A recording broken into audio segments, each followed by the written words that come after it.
स्वागत है आप सभी श्रोताओं का हमारे सेगमेंट दास्ताने कुछ सुनी कुछ अनसुनी में। श्रोताओं, माता पिता जीवन के दो अनमोल रत्न हैं, जिनकी कीमत किसी भी चीज से नहीं आंकी जा सकती है। हम सभी को सदैव उनके प्रति कृतज्ञ रहना चाहिए और उनके प्यार और स्नेह का सम्मान करना चाहिए। तो श्रोताओं, माता पिता की अहमियत को दर्शाती है हमारी आज की दास्तान, जिसका शीर्षक है पिता का विश्वास।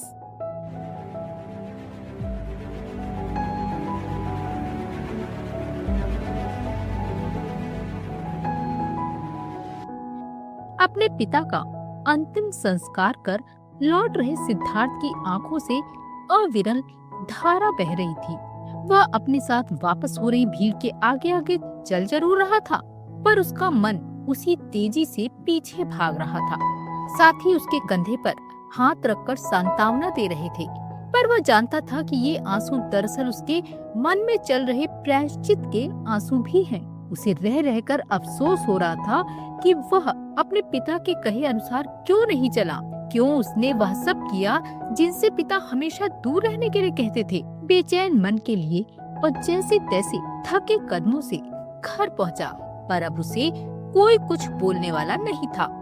कोई उसे प्यार और निस्वार्थ भाव से समझाने वाला नहीं था। वह एकांत में जाकर फिर फूट फूट कर रोने लगा। उसे लग रहा था कि हो न हो उसका विजातीय विवाह ही पिता की मृत्यु का कारण बना है। अभी पिछले महीने ही तो उसने पिता को बताए बिना अपनी मर्जी से मंदिर में शादी की है। एक बार भी उसने पलटकर पिताजी का आशीर्वाद लेना उचित नहीं समझा और शहर से बाहर चला गया, बिना यह सोचे कि उसके बगैर माँ पिताजी का क्या हाल होगा। कैसा डर था यहाँ, कैसी संवादहीनता पसरी थी पिता पुत्र के बीच, जिसने कि उसे अपने पिता का सामना भी नहीं करने दिया। काश वह एक बार तो अपने मन की बात पिता से कहता। पिताजी तो उससे कितना प्यार करते थे, और माँ से ही बता देता। शायद नहीं, पक्के से पिताजी उसकी शादी मनोरमा से ही करा देते। ये तो जात पात मानते ही नहीं थे। क्या वे अपने इकलौते पुत्र की बात नहीं मानते? जरूर मानते। उसने ही गलती की है जिसकी इतनी बड़ी सजा उसे मिली है। अब वह माफी मांगी भी तो किससे मांगी? क्या समय लौट कर आ सकता है? तभी मनोरमा की मार्मिक आवाज से सिद्धार्थ की तंद्रा टूटी। वह कह रही थी कि अपने आप को संभालो सिद्धार्थ, अब माँ जी को देखो, उनका रो रो कर बुरा हाल हो रहा था, बार बार अचेत हो रही हैं। मैंने डॉक्टर अंकल को फोन किया है, वे आते ही होंगे। अब चलो भी, कब तक माँ का सामना नहीं करोगे? माँ ने हमें माफ कर दिया है, मुझे बेटी कहकर गले लगाया है। आपसे मैं ही उनकी देखभाल करूंगी, आप जरा भी चिंता ना करें और माँ से मिल लें। मनोरमा की बातों से सिद्धार्थ थोड़ा संभला। खुद को संयत कर वह माँ के कमरे में उनसे लिपट कर रोने लगा। तीसरे दिन सिद्धार्थ ने जब पिताजी की अलमारी खोली तो उसमें से एक खत मिला, जिसके ऊपर लिखा था, प्रिय बेटे सिद्धार्थ। थरथराते हाथों से सिद्धार्थ ने चिट्ठी खोली। लिखा था, सिद्धार्थ, तुम इतने बड़े कब से हो गए कि अपने जीवन का निर्णय खुद कर लिया, मुझे बताया भी नहीं। एक बार मुझसे या अपनी माँ से कहकर तो देखते, कितनी धूमधाम से करते हम तुम्हारी शादी।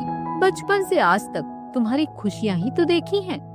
जानता हूँ तुम जिद्दी स्वभाव के रहे हो, लेकिन यह नहीं जानता था कि तुम मुझसे इतना डरते हो। नहीं जानता कि तुमने बिना बताए शादी मेरे डर की वजह से की या कोई और कारण था। यदि हर बेटा ऐसा करेगा तो माता पिता का तो अपने बच्चों पर से विश्वास ही उठ जाएगा। खैर, जो हुआ सो हुआ।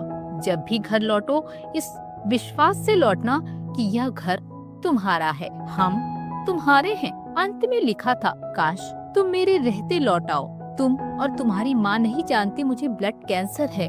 यदि तुम्हारे लौटने से पहले ही मैं दुनिया छोड़ दूं, तो मन में यह बोझ लेकर नहीं जीना कि मेरी मृत्यु तुम्हारे कारण हुई है।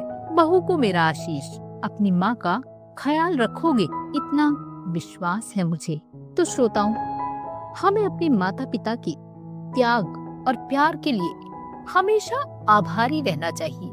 आज की इसी मार्मिक दास्तां के साथ ही मुझे यानी प्रिया को दीजिए इजाजत। जल्द ही आपसे फिर मुलाकात होगी एक नई दास्तां के साथ।